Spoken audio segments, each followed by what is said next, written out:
Frostpunk 2 was one of the most highly anticipated releases in the strategy and survival genre, promising to build on the intense, emotionally charged experience that made the original Frostpunk a critical and commercial success.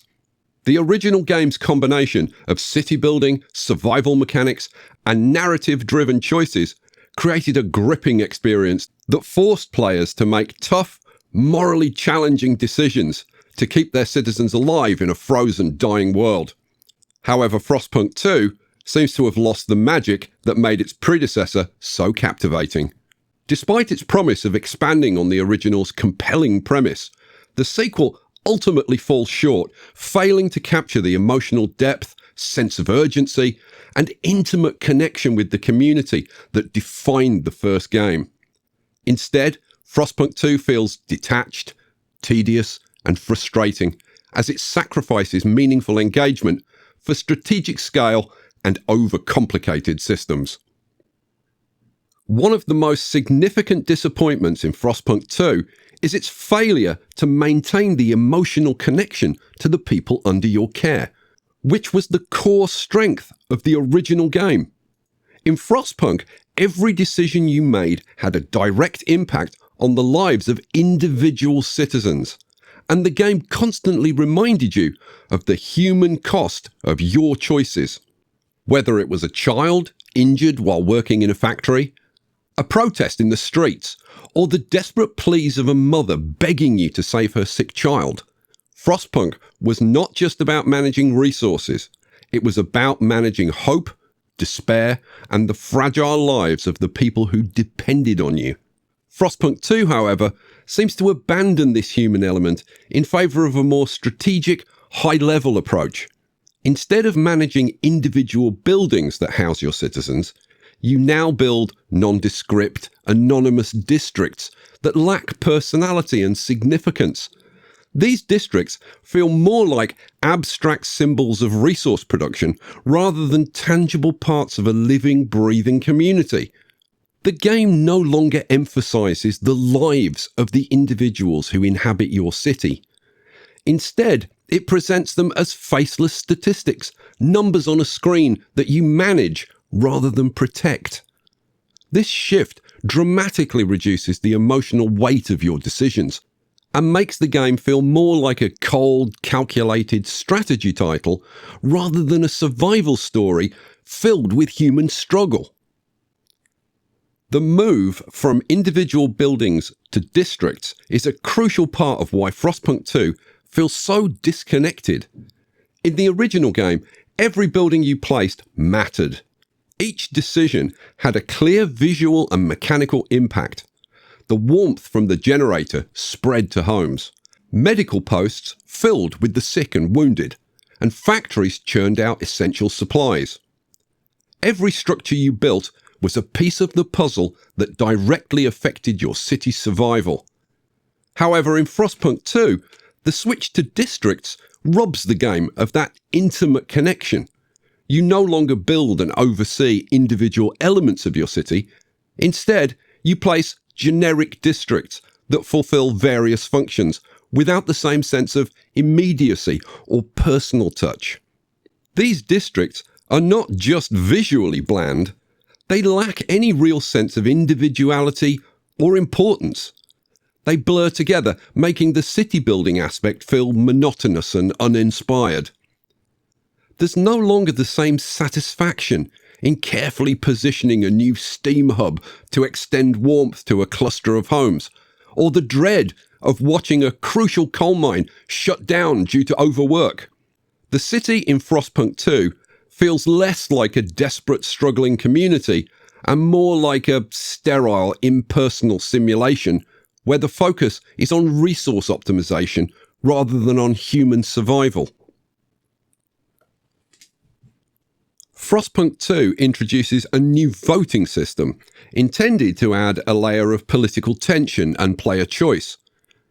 But it ends up being one of the game's most tedious elements. Voting and political mechanics in strategy games are notoriously difficult to implement effectively, often becoming repetitive and disconnected from the core gameplay. Unfortunately, Frostpunk 2 is no exception. The voting system is clunky, slow, and ultimately detracts from the experience rather than enhancing it. Instead of feeling like you're guiding your city's political direction, the system feels like a series of arbitrary hurdles that distract from the more engaging aspects of the game. The voting system feels like a misstep that interrupts the pacing and flow of the game. Players are forced to participate in long, drawn-out decision-making processes that feel disconnected from the immediate concerns of survival. The original Frostpunk was about reacting to crises in real time, making snap decisions under pressure, and dealing with the consequences of those choices. In contrast, Frostpunk 2's voting mechanics feel slow, bureaucratic, and worst of all, boring. It's hard to feel invested in the outcomes when the system is so tedious and drawn out, making the political landscape feel less like a dynamic, evolving element of your city and more like an annoying chore. In addition to the disappointing voting system, Frostpunk 2 suffers from a general sense of overcomplication that detracts from the gameplay. The game introduces multiple new layers of management, including district-specific resources, production chains, and faction politics, which might have been exciting additions if implemented well. However, these elements often feel like they're competing for your attention rather than complementing each other, leading to a disjointed experience that lacks focus and clarity. The game bombards the player with systems that demand constant micromanagement, but fail to deliver the same sense of urgency or satisfaction found in the original. The factions, for example, are meant to add depth and tension to the game, representing various interests within your city that you must balance to maintain order. However, instead of feeling like a dynamic part of your city's struggle, the factions come across as little more than another set of meters to manage. Their demands and influences often feel arbitrary, and the lack of a meaningful connection to individual citizens makes their inclusion feel hollow. The game doesn't provide enough feedback to make the player feel the impact of faction politics on the everyday lives of the people, further distancing the player from the city's human element. Visually, Frostpunk 2 remains faithful to the bleak, oppressive atmosphere of the original, with its towering generator, snow-covered ruins, and the ever-present sense of cold and desolation. The game's art direction and sound design still effectively convey a world on the brink of collapse, with wind howling through empty streets and the constant reminder of the bitter cold. However, even the game's visuals can't fully compensate for the loss of personal connection. The districts, while grander in scale, lack the intimate, handcrafted feel of individual buildings. There's a sameness to the city's look that fails to capture the diversity and desperation of its inhabitants. The sequel also seems to struggle with pacing, something that the original managed to balance expertly. In Frostpunk, there was always a sense of impending doom. Each day brought new challenges that forced players to adapt and rethink their strategies. In Frostpunk 2, however, the pace often feels uneven, with long stretches of uneventful management interspersed with moments of crisis. This lack of consistent tension means that the game rarely reaches the same emotional highs as its predecessor, making it easy for players to become disengaged. Frostpunk was as much about storytelling as it was about survival, using its mechanics to tell personal, gut-wrenching stories about the human condition.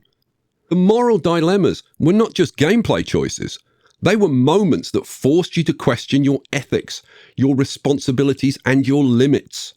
Should you force children to work in the mines? Do you execute a traitor to maintain order? Or show mercy and risk dissent? These decisions defined Frostpunk's narrative and made every playthrough unique and deeply personal. In Frostpunk 2, these moral quandaries feel diluted. The game still presents tough choices, but they lack the same punch and emotional resonance. Many of the decisions are presented in abstract terms, detached from the individual stories of the people affected. The voting system further removes the player from these dilemmas, turning them into communal decisions rather than personal struggles. The result is a game that feels more like a series of administrative tasks rather than an ongoing narrative about the fight for survival. It's not that Frostpunk 2 doesn't try to tell a compelling story, it's that it struggles to make that story feel urgent and personal. Frostpunk 2 was supposed to be a grand continuation of one of the most innovative strategy games of the past decade, but it ultimately fails to live up to the high expectations set by its predecessor.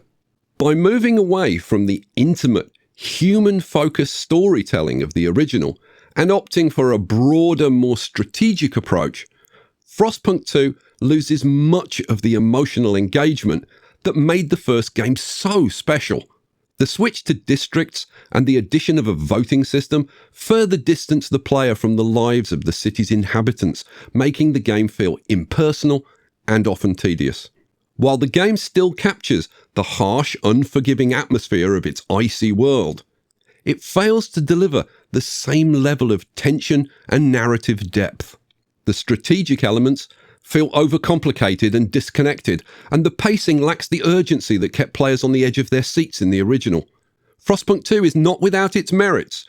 Its art direction, sound design, and thematic ambition are still commendable, but it's a game that ultimately feels like it's lost its way, trading the heart-wrenching decisions of the first game for a colder, more detached experience. For fans of the original, Frostpunk 2 is a reminder that bigger isn't always better, and that sometimes the most powerful stories are told in the smallest moments.